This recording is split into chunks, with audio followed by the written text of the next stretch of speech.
10 R&B legends. All of them stood on that stage at 125th Street. All of them heard that crowd turn on them. The boos, the silence, the Sandman coming for them before they ever got to finish their song.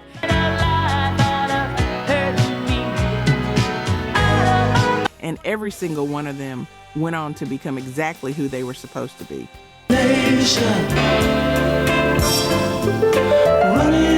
You know the names, you've got the records, but I promise you, you don't know this part of the story. Not the full thing. Not what it actually cost them to get from that stage in Harlem to Soul Train, starting at number 10.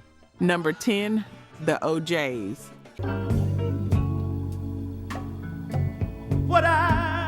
Here's something Eddie Levert said that I haven't been able to get out of my head. He said that at one point, after years of trying, years of coming close, the group sat down and seriously considered changing their name.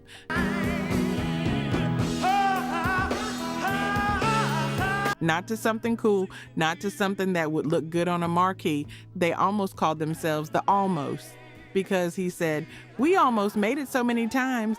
That's not a punchline. That's a man telling you exactly what 14 years of invisible felt like. I get so shook up, I don't know what to do. The OJs started in 1958. 5 kids from Canton, Ohio, who could genuinely sing. They burned through name after name, label after label, King Records, Imperial, Minute, Neptune.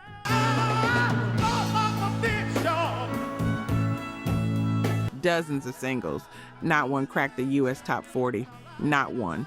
They played the Apollo circuit during the lean years, performing on the same Harlem stage as legends who were already household names, trying to make a crowd care about a group nobody had heard of.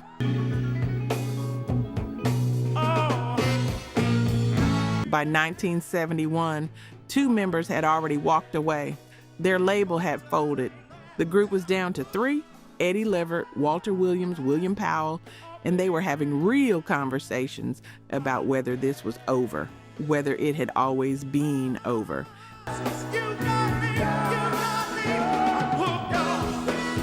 Then Philadelphia International took a chance. Gamble and Huff put them in the studio and handed them backstabbers.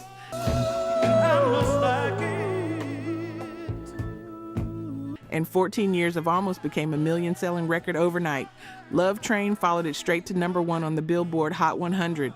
Soul Train put them center stage in front of the entire country, the group that almost quit finally arriving.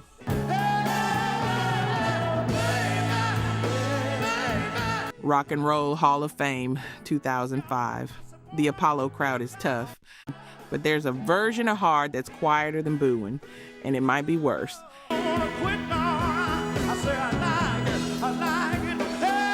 It's showing up every night for over a decade, giving everything you have in the world, just not responding.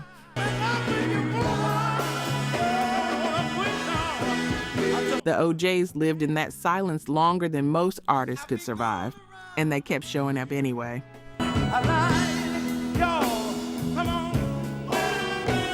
Number 9, Dionne Warwick.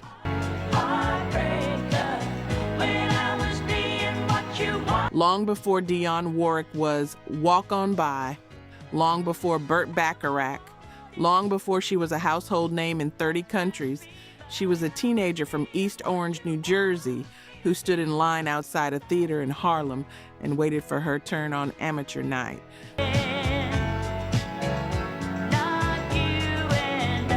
She was there with a group called the Gospel Aries, young, talented, and completely, entirely at the mercy of what might be the toughest crowd in the history of American entertainment.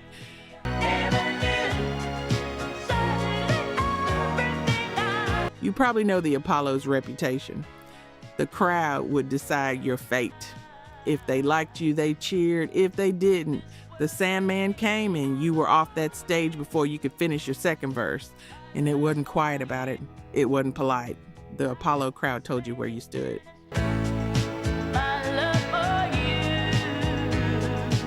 Dionne Warwick has described that Amateur Night experience as the true proving ground of an artist. That's a very careful way of saying what she's really saying.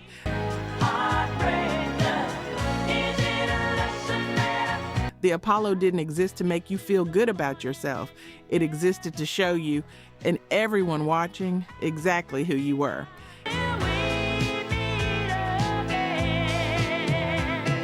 And here's the thing that gets me about Dionne Warwick. This is an artist who would go on to chart 56 songs on the Billboard Hot 100.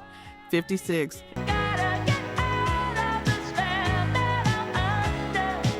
She'd win Grammy Awards. She'd have #1 records across R&B and pop. She'd be recognized as one of the most important voices of the 20th century.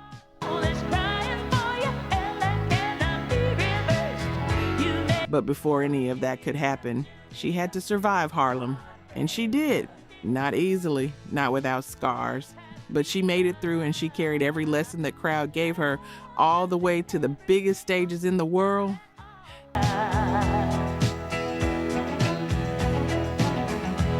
If you've ever had to prove yourself to a room that didn't believe in you yet, you know what she was doing up there, earning the right to be who she already knew she was.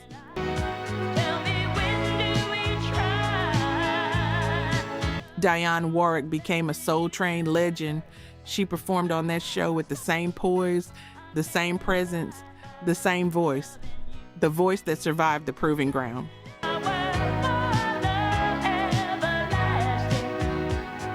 Let's look at the numbers. Only 9% of you are actually subscribed. Honestly, that's tough to see. Our team spends days hunting down archives and verifying every single fact just to tell these stories right. If you've made it this far into the video, you're clearly part of the community, so please hit subscribe. It costs nothing and helps us immensely. Now, for those already subscribed, very few of you have made the jump to our membership, and that's a hard pill to swallow because you're the ones who know our value best. If this channel has moved you or inspired you, consider joining. It's the price of one coffee, but it's the literal fuel for this channel. Let's keep this alive together. Back to the story. Number 8, Patti LaBelle.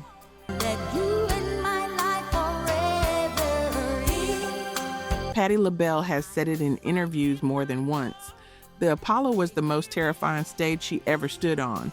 And when you know what Patti LaBelle has done, the stages she's owned, the performances that have become legendary, the woman who could make an entire arena feel something, that statement lands differently.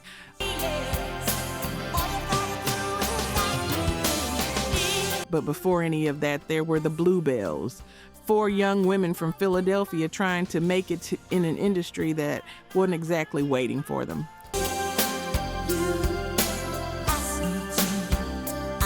In the early 1960s, Patti and the Bluebells worked the circuit. They were on the road constantly, performing everywhere, trying to build something in an era when the competition was fierce, the gates were narrow, and the Harlem crowd did not have time for acts that weren't completely, absolutely ready.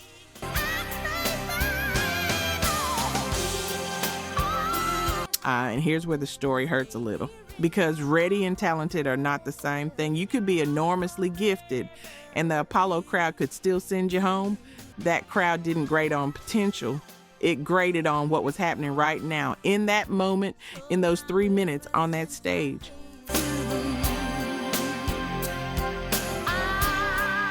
For Patti and the Bluebells, the early Apollo years were the years of earning, of proving that the talent you had was deep enough, strong enough, real enough to hold up under the most unforgiving audience in American music.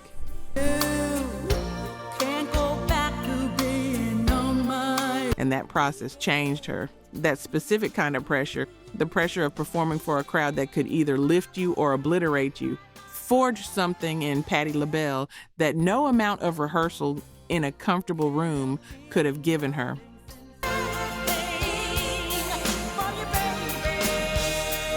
By the time she came back to that stage, and she did come back, she wasn't fighting for approval anymore. She was commanding. That woman who walked out onto Soul Train in the 1970s with that presence, that voice, that absolute certainty, the Apollo had a hand in building that. She earned every second of it. That's number 8, halfway to the top. Let nobody get too close to me, darling. I Number 7, the Isley Brothers. On my head 'cause I'm so confused. And then I turned to In 1957, 3 brothers from Cincinnati, Ohio, O'Kelly, Rudolph, and Ronald Isley, got on a bus to New York City and didn't look back. They arrived in Harlem with everything they had. Dreams, talent, harmonies so tight they sounded like one voice split 3 ways. something's going on upstairs. They had a contact on the bus, a singer named Beulah Bryant who promised to help them get their feet in the door. Then, on their second day in the city, they were robbed. No money, no connections yet, nothing but their voices and whatever courage they'd packed from Cincinnati. I came home with this, you low down dirty woman, back the way. And so they did what you do when you have nothing but the music. They hung around, they knocked on doors, and they stood in line at the Apollo and performed at amateur night after night, putting themselves in front of one of the toughest crowds in the world, hoping something would stick. It didn't, not yet. They finally got some attention, got paid to play the Apollo, got bookings, but still no hit record. Now don't I know you from somewhere a long time ago. Their early singles went nowhere. The labels didn't know what to do with them. The Isley Brothers were undeniably brilliant and undeniably stuck. Oh, it's about to be some. How did I get into this? Should have never. Here's the part that gets me. Shout, one of the most electrifying songs in R&B history, a record that would eventually sell over 1 million copies and land in the Grammy Hall of Fame, wasn't born at the Apollo. It was born at a show in Washington, D.C. in 1959. I ran downstairs, looked in the closet, looking for that. When Ronald Isley was covering Jackie Wilson's Lonely Teardrops and just started going, started shouting, started calling, and the crowd started responding. Still walking. Now I think y'all better leave this place. And the RCA executive was in the audience that night and told them, "That's your first single." Jim, that lightning strike happened somewhere else, but it was all those amateur nights, all those years performing for Harlem crowds that weren't giving them anything. That's what built the skill to recognize a moment when it arrived. Get closer to the stairways. All The Isley Brothers became Soul Train royalty. Fight the power for the love of you. Between the sheets. And the crowd that once gave them nothing eventually had no choice but to give them everything. I saw was enough to drive a preacher wild. I'm in the hall. Number 6, The Temptations. She passes by. December 1962. The Motortown Revue takes over the Apollo Theater for a full week. You probably know the headliners. Smokey Robinson and the Miracles, Mary Wells, the Marvelettes. These were Motown's proven acts, artists who had chart hits, who came with a reputation, who the Harlem crowd already had some respect for. Tell me it was just my imagination. And then, way down at the bottom of that bill, 5 young men from Detroit with no hits, sharp suits, and choreography so tight it looked like they'd been born doing it. They were called The Temptations, and nobody at the Apollo really knew who they were. Hear my plea.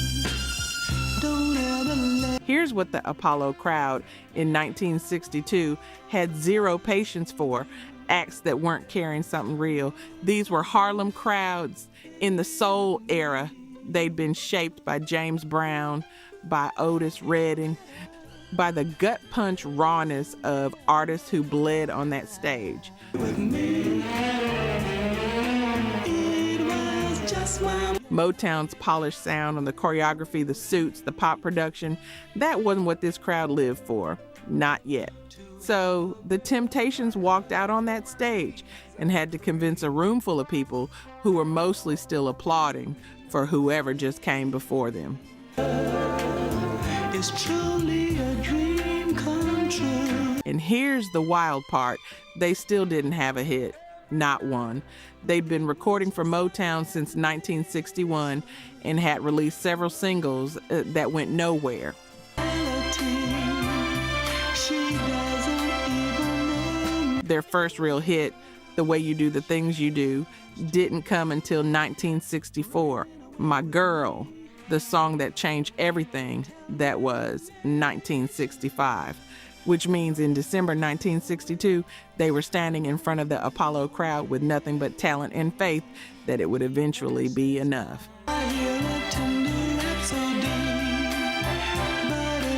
Stay with me here, because there's something in that moment that I think matters.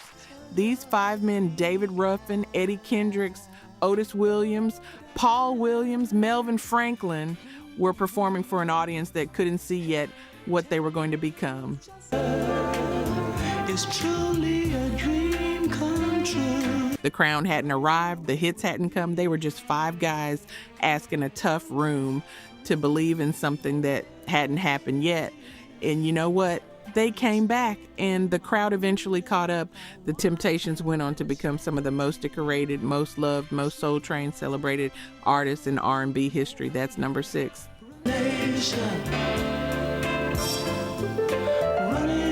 Number 5, Marvin Gaye.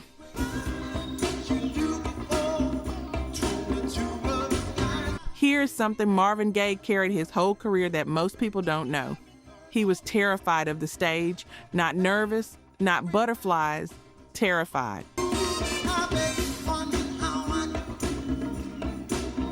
His biographers describe him as someone who could be physically ill from anxiety before a live performance, someone who would have to be talked, coaxed, sometimes almost pushed into going out there.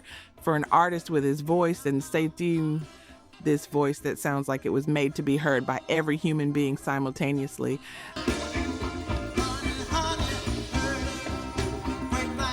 The act of live performance was a form of combat with his own fear, and the Apollo was the worst of it. In his early years, 1962, 1963, performing as part of the Motown Revue, Marvin Gaye was still figuring out who he was as a live artist.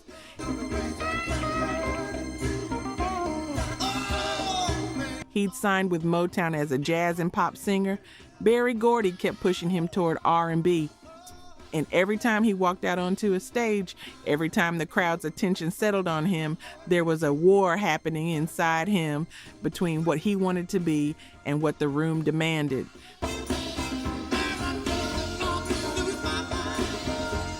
The Apollo crowd does not forgive hesitation. It does not forgive distance. It does not forgive an artist who hasn't fully committed to the moment. You can feel when a performer is still outside the song, holding back, and Harlem knew. Harlem always knew.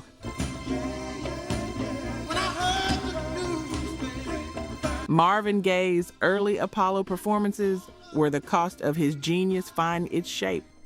And if you've ever been brilliant at something privately, but struggled to let that brilliance exist in front of people who expected you to prove it, you know that's not weakness. That's just human.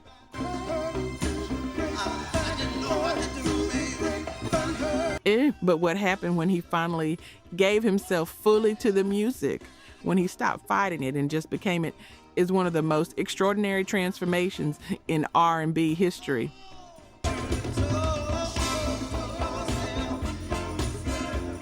Heard it through the grapevine. What's going on? Let's get it on.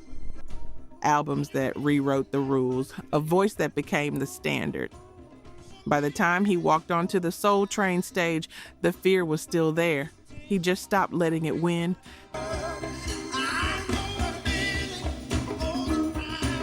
Number 4, The Spinners.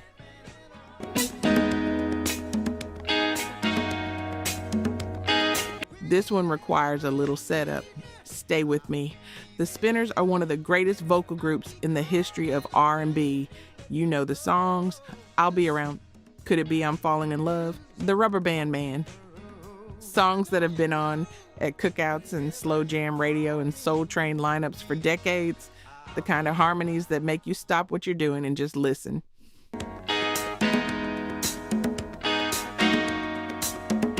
But before any of that, the Spinners spent 11 years on Motown. 11 years, releasing singles that largely went nowhere. 11 years. Think about that. They were talented enough to make it onto Berry Gordy's label in 1961. They were talented enough to keep getting chances. But in an era when Motown had the Temptations, the Four Tops, Marvin Gaye, Stevie Wonder, Diana Ross, the Spinners were consistently the next group in line.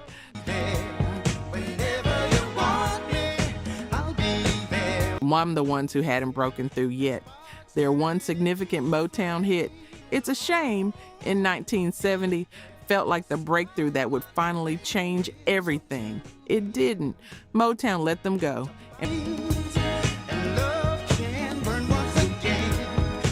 And when they performed at the Apollo during those years, as an act the crowd respected but hadn't fully claimed, as a group still searching for the song that would make them undeniable, the crowd gave them warmth but not fire, recognition but not devotion. And in Harlem, in that room, you could feel the difference.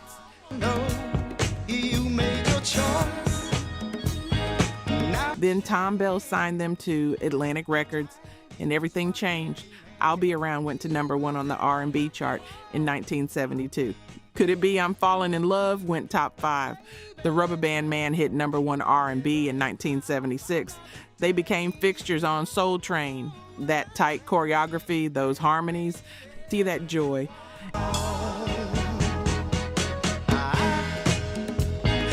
And the crowd that once held back started giving them everything. 11 years.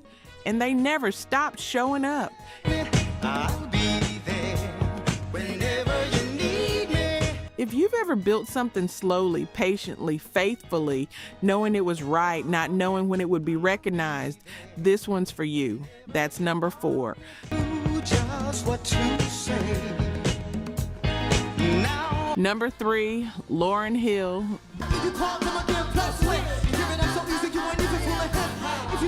The year is approximately 1987, and a 13-year-old girl from South Orange, New Jersey, walks out onto the Apollo stage for amateur night. Her name is Lauryn Hill, and she has no idea, cannot possibly know that in about a decade, she'll be the most critically acclaimed artist in R&B.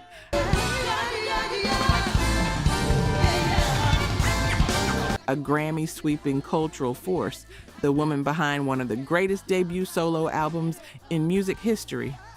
Right now, she's 13, she's nervous, and she has chosen specifically to sing Who's Lovin' You.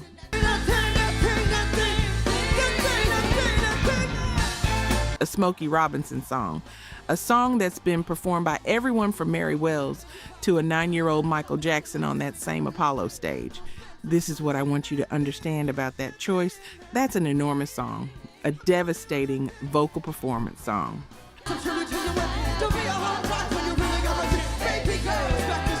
I'm the kind of song where if you're not completely there, if your voice cracks, if your timing slips, if you're anywhere but fully inside that moment, the crowd knows within 4 bars.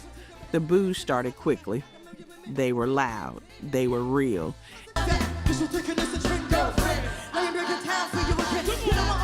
And what happened next is the part that matters, because Lauryn Hill didn't stop. She didn't break down. She didn't walk off. She sang louder. One person who was there described it as a battle.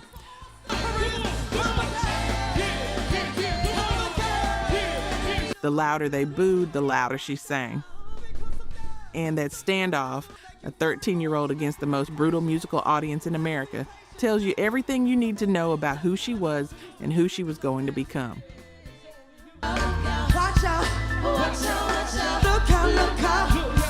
She finished the song. She earned some of that crowd back by the end, and then she walked off that stage carrying whatever that experience gave her, the specific kind of strength that can only come from surviving the thing you were most afraid of.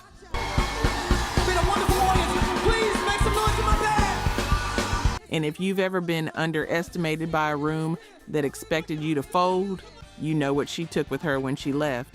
The Miseducation of Lauryn Hill, 1998, 5 Grammys in one night, including Album of the Year.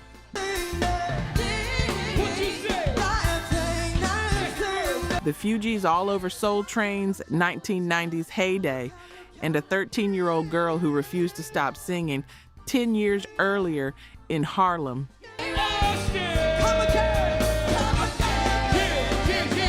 #2, James Brown.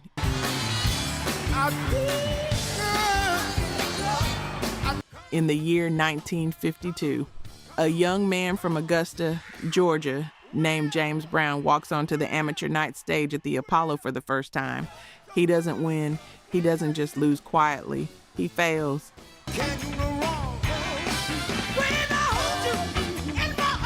He stands there in front of the most discerning, most unsparing audience in American music, in the crowd, the same crowd that would eventually give anything to see him, gives him nothing.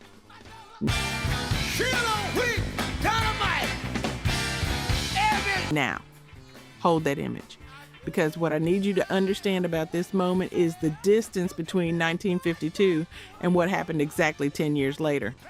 In 1962, James Brown recorded live at the Apollo.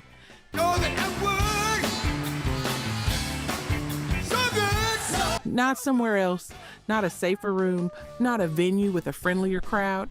He chose that specific stage, that specific audience, the same Harlem crowd that had turned on him a decade before, and he recorded what Rolling Stone would later call one of the greatest live albums in music history.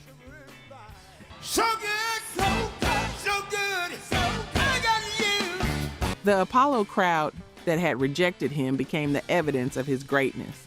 He went out there and held those people for 24 minutes straight on one side of an LP, the kind of sustained performance where the crowd noise is almost his own instrument. You can hear them on that record. You can hear what he turned them into. That's not coincidence. That's something you only do on purpose.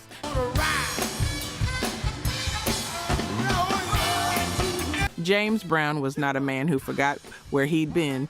He was a man who collected debts, and the Apollo owed him one. He went on to become the Godfather of Soul, a defining Soul Train presence.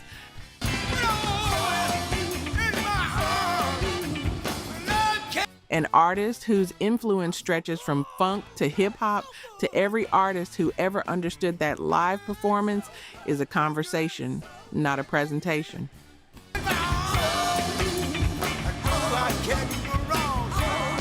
And when James Brown died in 2006, his body lay in the state at the Apollo Theater so that his people, Harlem, New York, everyone who'd ever felt something when that music came on could come and say goodbye.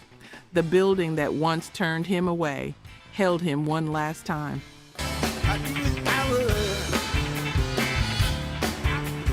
Number 1, Luther Vandross.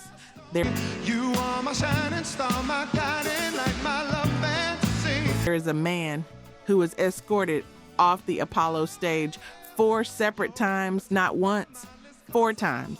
Every time the same thing happened, he would walk out, he would start singing, the crowd would turn on him, the boos would come. I can't fool myself, I don't want nobody else to ever love me. And then the Sandman, Howard Sims, the tap dancing executioner of Apollo Dreams, would come out and dance him off stage while the crowd let him know exactly what they thought. 4 times. The man's name was Luther Vandross, and this right here might be the most important fact in this entire video.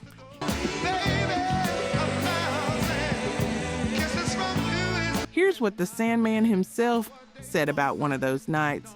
He said the first time he didn't know what was happening, then he got the feeling of it and he came back and did it. He did a job and he got a standing ovation, maybe for his courage. Still remember in the days when I was scared to touch you. Think about what that means. Think about what it takes to come back to the room that rejected you. Not once, not twice, but 4 times.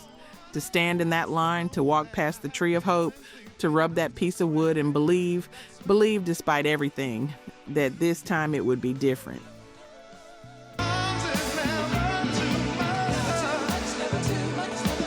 Luther Vandross eventually won amateur night at the Apollo.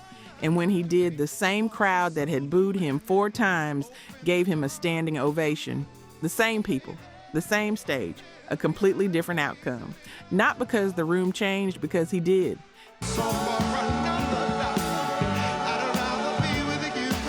He went on to sell over 35 million records. He won 8 Grammy Awards. He became one of the most beloved voices in the entire history of R&B. The voice you put on when you need someone to tell the truth about love, about longing, about the way a feeling can live in your chest for years without a word that fits it until Luther finds the word.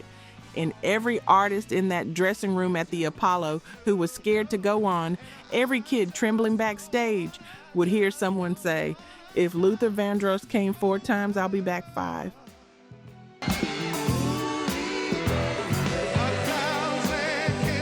That's what surviving that stage gave him, not just a career, a legend, a story that outlasted every single boo. And that's number 1.